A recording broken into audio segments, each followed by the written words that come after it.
Right from the beginning, when the guys came in, you know, I'm an old guy, and I signed everybody up, like the old timers do, right?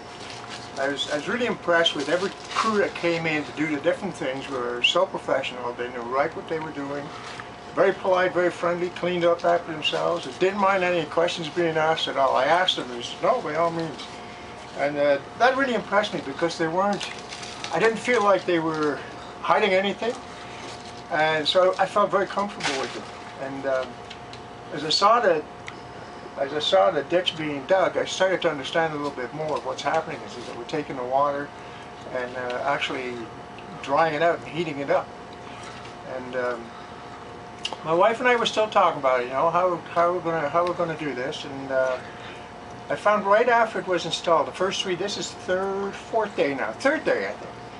And the temperature hasn't changed at all. Like usually with the oil furnace, my wife would say, can you turn the heat up? Because the furnace was waiting for a signal to tell them that it's 2 degrees colder now, kick on.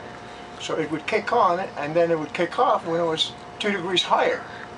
So you'd have this difference in degrees all the time. So my wife was hot and cold. I'm never cold, but my wife was very happy. She was very impressed. And I don't feel like I'm in a humidity setting. It feels nice to me. It's dry enough so it doesn't feel hot, but it's warm enough so that it doesn't feel like you're going to freeze either. So all in all, I understand a little bit more now what's happening, that the cold water comes in and the energy is taken out of it.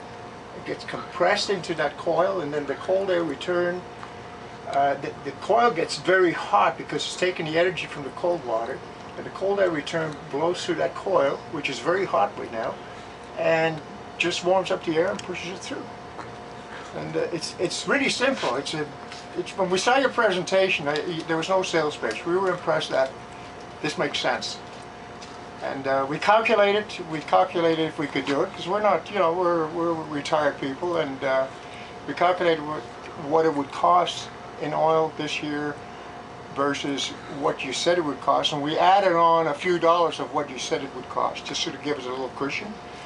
And the payments are going to be about half of what I expected after I take off the cost of the extra fuel.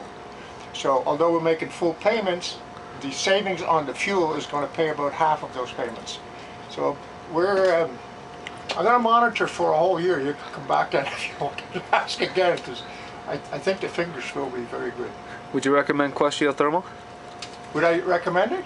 Right now, but you know, that's not a fair question because we're only here 4 days, right? Would you recommend Quest Geothermal? Oh, Quest? Yeah, I think you guys are really professional. This doesn't come from anybody. It's just observation. Very professional, very polite, very much staying in touch.